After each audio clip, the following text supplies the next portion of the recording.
मैं मनोज मिश्रा कंप्यूटर की advance tally classes में आप सभी का हार्दिक अभिनंदन करता हूं और ये मैं उम्मीद रखता हूं कि आपको मेरा पिछला वीडियो काफ़ी पसंद आया होगा और आपने उसे समझने का प्रयास किया होगा। तो आज के वीडियो में हम टैली का नेक्स्ट इम्पोर्टेंट फंक्शन एसेट्स समझने का प्रयास करेंगे। So just have a look over the screen. Assets. तो अब ये एसेट्स क्या होते हैं? तो हम बोल सकते हैं कि बिजनेस से जुड़ी जितनी भी चीज़ें होती है उन्हें हम एसेट्स कहते हैं। जैसे कैश, इन्वेस्टमेंट, बिजनेस के द्वारा किया गया किसी भी प्रकार का इन्वेस्टमेंट एसेट्स कहलाएगा। लैंड, ज़मीन या बिल्डिंग और भी बहुत कुछ, तो ये सभी बिजनेस के एसेट्स होते हैं। एसेट्स को मुख्य रूप से 5 कैटेगरी में डिवाइड किया गया है, जिसमें से फर्स्ट कैटेगरी है फिक्स्ड एसेट्स। फिक्स एसेट्स, इनको हम लॉन्ग टर्म एसेट्स भी बोलते हैं, अर्थात ऐसे एसेट्स जो बिजनेस में एक लंबे समय तक बने रहते हैं। और जब ये बिजनेस में लंबे समय तक बने रहते हैं तो इनकी वैल्यू घटने की बजाय बढ़ती ही रहती है। जैसे लैंड या बिल्डिंग। तो बिजनेस ने अगर अपने यूज़ के लिए लैंड या बिल्डिंग को परचेज़ किया है तो जितने लंबे समय तक ये एसेट्स बिजनेस के पास में रहेंगे, इनकी वैल्यू निरंतर बढ़ती ही रहेगी। तो we can say these are the best example of long term fixed assets. Correct. Fix assets को वापस से 2 कैटेगरी में डिवाइड किया गया। फर्स्ट, टेंजिबल एसेट्स, अर्थात ऐसे एसेट्स जिनको हम हमारे जीवन में देख भी सकते हैं और छू भी सकते हैं, जैसे हाउस या लैंड या बिल्डिंग, जिन्हें हम देख भी सकते हैं और छू भी सकते हैं। तो ये सबसे बेस्ट एग्जाम्पल हैं टेंजिबल एसेट्स के।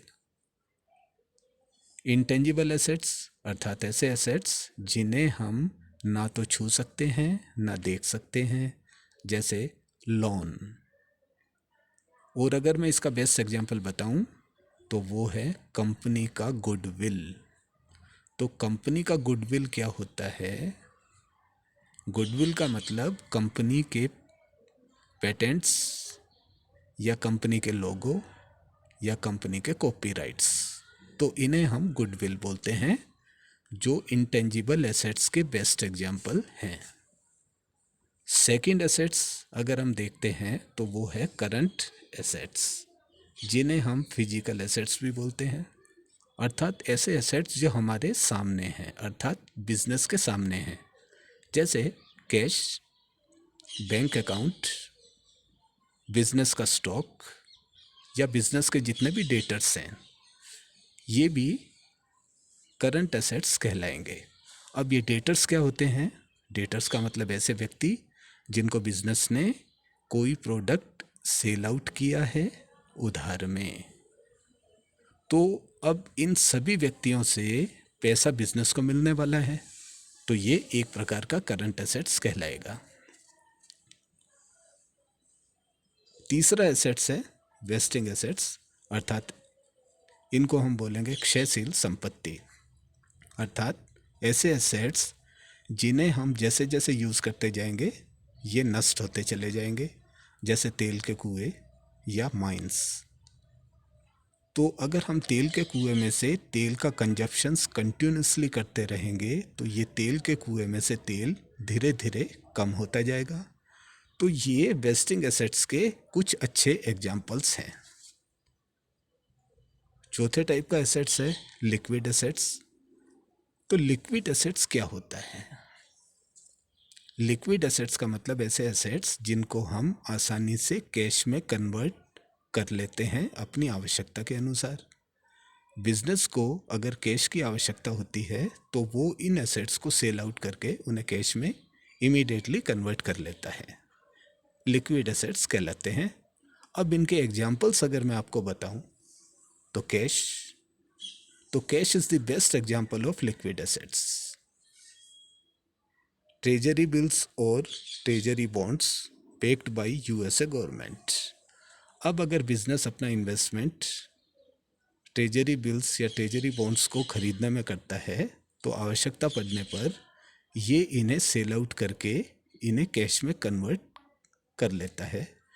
और ये ट्रेजरी बिल्स और ट्रेजरी बॉन्ड्स यूएसए द्वारा समर्थित होते हैं, अर्थात इन पर बिजनेसमैन को अच्छा इंटरेस्ट मिलता है।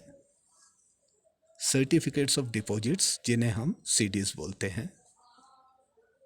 तो अगर बिजनेस अपना इन्वेस्टमेंट सीडीज खरीदने में करता है तो bank gives higher APYs than saving account.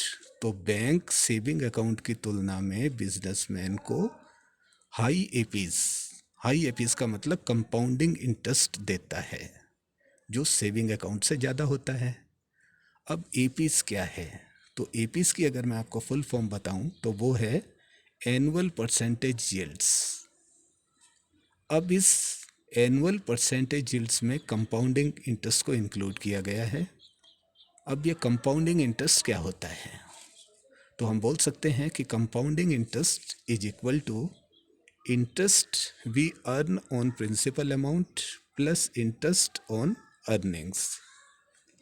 अर्थात हम बोल सकते हैं कि हमारे प्रिंसिपल अमाउंट पर जो हमें इंटरेस्ट मिला प्लस इस इंटरेस्ट पर फिर हमें इंटरेस्ट मिला, कंपाउंडिंग इंटरेस्ट कहलाएगा। अगर मैं आपको इसको एक छोटे से एग्जाम्पल के थ्रू बताऊं, जैसे हमारे प्रिंसिपल अमाउंट पर हमें 500 रुपये इंटरेस्ट मिला, अर्थात सपोज हमारा प्रिंसिपल अमाउंट 5,000 रुपये है, तो 5,000 रुपये पर हमें 500 रुपये इंटरेस्ट मिला। अब इस 500 पर फिर हमें इंटरेस्ट मिला सपोज 100 रुपीज़। तो इस प्रकार के इंटरेस्ट कंपाउंडिंग इंटरेस्ट कहलाते हैं, अर्थात इंटरेस्ट पर फिर हमें इंटरेस्ट मिलता है। करेक्ट।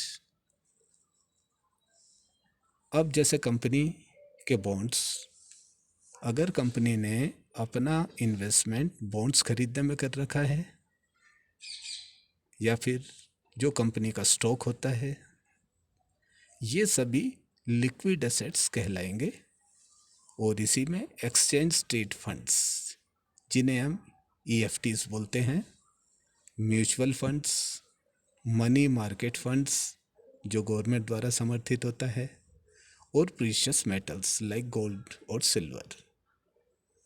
तो प्रीशियस मेटल्स जैसे गोल्ड और सिल्वर हमने देखा, तो इनको भी बिजनेसमैन सेल आउट करके इन्हें इजीली कैश में कन्वर्ट कर सकता है। अब लिक्विड एसेट्स के एग्जाम्पल्स बिजनेस के द्वारा खोले गए अकाउंट्स भी होते हैं, जैसे चेकिंग अकाउंट। अगर बिजनेस ने अपना अकाउंट चेकिंग अकाउंट में खोल रखा है, तो आवश्यकता पड़ने पर बिजनेस चेक साइन करके उसे इजीली कैश में कन्वर्ट कर सकता है। सेविंग अकाउंट, अगर बिजनेस का अकाउंट सेविंग अकाउंट में है तो वो इजीली आवश्यकता पड़ने पर कैश में कन्वर्ट हो जाता है। अब सेविंग अकाउंट्स में कुछ रिस्ट्रिक्शंस होते हैं कि हम 1 महीने में 6 विड्रॉल्स ही कर सकते हैं। मनी मार्केट अकाउंट, अगर बिजनेस का अकाउंट मनी मार्केट अकाउंट में है तो यहाँ उसे सेविंग अकाउंट की तुलना में अच्छा इंटरेस्ट मिलता है। कैश मैनेजमेंट अकाउंट, ये भी सेविंग अकाउंट के जैसा ही होता है, लेकिन इसमें विड्रॉल की लो लिमिट होती है। अर्थात अगर हमें इस प्रकार के अकाउंट से पैसा निकलवाना है तो उसकी लिमिट सेविंग अकाउंट की तुलना में कम होती है। टैक्सेबल इन्वेस्टमेंट अकाउंट, बिजनेस का अकाउंट टैक्सेबल इन्वेस्टमेंट अकाउंट में तभी खुलेगा जब उसने अपने इन्वेस्टमेंट्स को ब्रोकरेज अकाउंट में रख रखा है। अर्थात अपने इन्वेस्टमेंट्स का रिकॉर्ड किसी बिजनेसमैन को ब्रोकरेज अकाउंट में पहले रखना पड़ेगा, तभी उसका अकाउंट टैक्सेबल इन्वेस्टमेंट अकाउंट में खुलेगा। अब ये इन्वेस्टमेंट क्या क्या हो सकते हैं? ओके, कंपनी का स्टॉक हो सकते हैं, बॉन्ड्स हो सकते हैं, ईटीएफ्स हो सकते हैं और म्यूचुअल फंड्स। और फिर इन्हें बिजनेसमैन आवश्यकता पड़ने पर कैश में कन्वर्ट कर सकता है, तो ये कैश सीधा उसके अकाउंट में ट्रांसफ़र हो जाएगा। नेक्स्ट है टैक्स एडवांटेज्ड अकाउंट। तो इस प्रकार के अकाउंट में नॉर्मली 401 के अकाउंट आते हैं, इंडिविजुअल रिटायरमेंट अकाउंट जिन्हें IRA कहते हैं, या हेल्थ सेविंग अकाउंट्स जिन्हें HSA कहते हैं, आते हैं।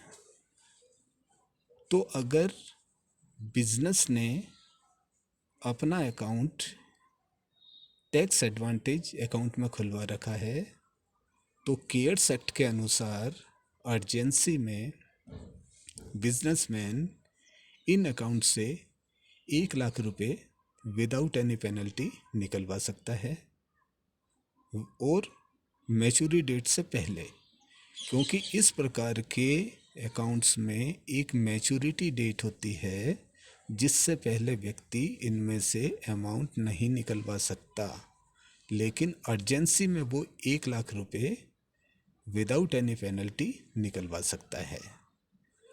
अब अगर बिजनेस ने जितना पैसा इन अकाउंट से निकलवाया है, अगर वो इतना ही पैसा 3 साल के अंदर वापस इन्हीं अकाउंट में जमा करवा देता है, तो इस सिचुएशन में उसे गवर्नमेंट की तरफ से कोई भी पेनल्टी नहीं ली जाएगी। अर्थात 3 साल के अंदर पैसा जमा करने पर गवर्नमेंट उससे किसी भी प्रकार की पेनल्टी नहीं लेगी। राइट। अब 5वें प्रकार का एसेट्स इलिक्विड एसेट्स। तो हम बोल सकते हैं कि इलिक्विड एसेट्स ऐसे एसेट्स होते हैं जिनको हम कैश में इजीली कन्वर्ट नहीं कर सकते। ये कैश में कन्वर्ट हो जाते हैं, लेकिन इनमें थोड़ा टाइम लगता है, जैसे houses and other real estates. अगर हमें हमारा मकान और अगर हमने किसी भी प्रकार की प्रॉपर्टी रियल एस्टेट्स में ख़रीद रखी है और अगर हमें उन्हें सेल आउट करना है, तो इसमें एक टाइम लगेगा। राइट। कार्ड्स, एंटिक्स और certain collectibles and art pieces. अगर हमारे पास में आर्ट के कुछ अच्छे कलेक्शंस हैं जिन्हें हम सेल आउट करना चाहते हैं, तो ये सेल आउट होंगे, लेकिन इनमें टाइम लगेगा। राइट।